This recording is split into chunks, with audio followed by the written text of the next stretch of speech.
Faire un petit point pour reparler du sujet de hier. Comme les commentaires étaient hyper nombreux sous prétexte que justement je suis partie à Ibiza, sachez une chose, c'est que déjà Ibiza, j'y suis allée avec mon agence, donc c'était un voyage professionnel. Ce n'est pas moi qui ai réservé les billets, ce n'est pas moi qui ai choisi les dates, c'est pas moi qui ai choisi les lieux. Tout a été organisé pour le travail par mon agence. Donc évidemment, faut pas oublier que je gagne aussi ma vie grâce à ça. Mon agence et moi, on travaille ensemble, donc c'est hyper important de faire ce genre de choses. Enfin, je veux dire, c'est déjà indispensable. Donc, pour remettre un peu les choses dans leur contexte, c'était pas du tout un voyage pour le plaisir. Même si, évidemment, j'en ai profité parce que c'est un super endroit et que Ibiza, c'est incroyable. Donc, évidemment, j'en ai profité. Ça, c'est sûr. Mais c'est vraiment important que je le dise parce que je peux plus voir ce genre de commentaires. Je ne comprends pas cette mentalité de savoir qu'à partir du moment où on est maman, à partir du moment où on accouche et qu'on a des enfants, en fait, on croit que la vie s'arrête et qu'il y a plus rien, que tout est terminé. En fait, non, je suis désolée, mais on a le droit d'être autant une maman que d'être une femme, de s'apprêter, d'être belle, d'être sexy, de prendre soin de soi et de sortir, tout en arrivant à s'occuper correctement de ses enfants, en étant une maman présente et dévouée. Donc je pense que même c'est important pour l'équilibre de ça les deux. Et moi personnellement, je suis du genre à encourager mes copines et mes copines futures qui seront mamans dans l'avenir, à les encourager justement à continuer d'avoir ce côté-là, de continuer de prendre soin d'elles et d'arriver à trouver des moments aussi pour elles, que ce soit avec leur mari ou sans leur mari. Le mari aussi est fait pour ça, les enfants on les fait pas seuls, qu'on se le dise. Moi, mes enfants, je les ai pas fait tout seuls, donc que le papa garde les enfants, je trouve que c'est hyper normal.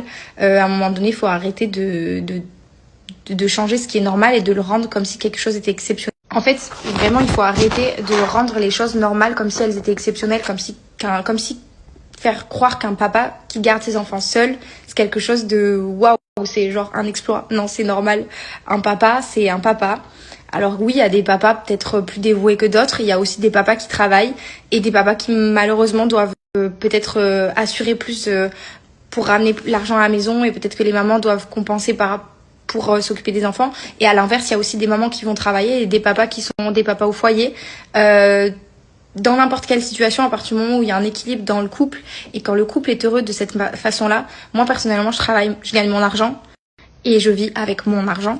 Voilà, parce que ça aussi j'en ai un peu marre là qu'on dise que je suis là pour profiter de l'argent de mon mari. Mon argent je le gagne toute seule et voilà, je veux dire, à un moment donné on a notre équilibre comme ça, on travaille tous les deux, on donne tout ce qu'on peut tous les deux, on trouve un équilibre parfait pour pouvoir garder les enfants chacun de notre côté quand on a envie de profiter. Donc voilà, on garde les enfants quand on a envie de profiter. Si lui il veut sortir, moi mon mari s'il a envie d'aller en voyage, s'il a envie de partir une semaine avec ses copains, s'il a envie de sortir en boîte, s'il a envie de partir à Ibiza, à Mykonos, qu'il y aille. J'ai envie de dire que je suis personne pour le... Alors oui, je suis sa femme, mais c'est pas parce qu'on est mariés que la vie doit s'arrêter. Personnellement, moi, c'est mon avis. Maintenant, je ne juge pas les couples qui ne pensent pas comme ça, parce que je ne suis personne pour juger tout d'abord. Mais surtout parce que, en fait, si votre équilibre vous correspond comme celui-là, tant mieux. Et c'est pas une raison, si votre équilibre n'est pas le mien, c'est pas une raison de juger et de vous permettre de dire que c'est pas normal. En fait, c'est normal à partir du moment où ça nous correspond.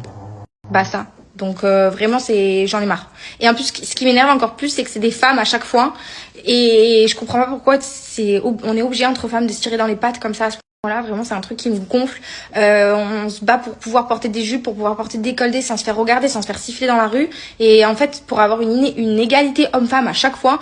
Voilà, je veux dire, une femme, encore aujourd'hui, on essaye d'ouvrir les esprits des personnes pour dire qu'on peut s'habiller court, on peut sortir tard et on peut profiter de sa vie sans forcément être mal vu ou se faire insulter ou être dénigré parce qu'on est juste une femme, en fait. Donc, à un moment donné, qu'on soit maman, femme, célibataire, en couple, mariée ou peu importe, ou divorcée, c'est notre vie, ça nous appartient, c'est notre jardin secret, c'est à nous, c'est notre équilibre.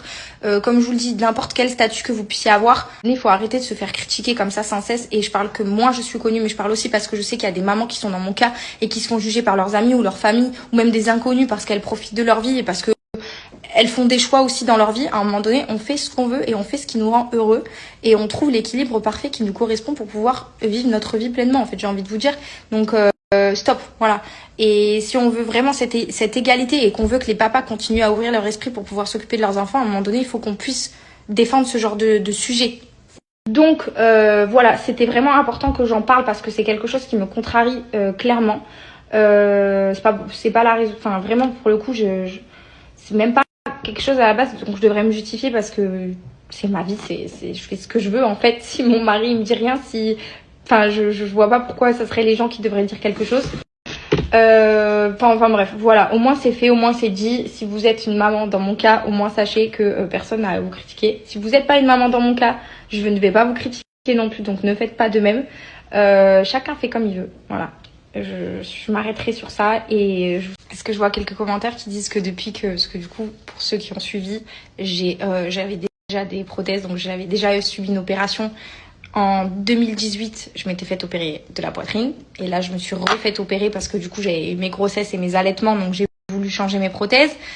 Et c'est beaucoup plus volumineux. Enfin, c'est plus volumineux qu'avant, mais c'est encore récent. Donc, forcément, le volume est plus... C'est pas définitif la taille que j'ai là. Et forcément, vu que je ne mets pas de col roulé, c'est hyper imposant parce que du coup, ça se voit. Et donc, il y en a qui disent... il y en a qui disent que depuis que j'ai refait ma poitrine, je fais que les montrer. Mais en fait, je les fais pas que les montrer. Si vous regardez mes photos, j'ai toujours porté des décolletés, j'ai toujours porté des débardeurs. Je n'ai jamais porté de col roulé de ma vie. Je déteste ça.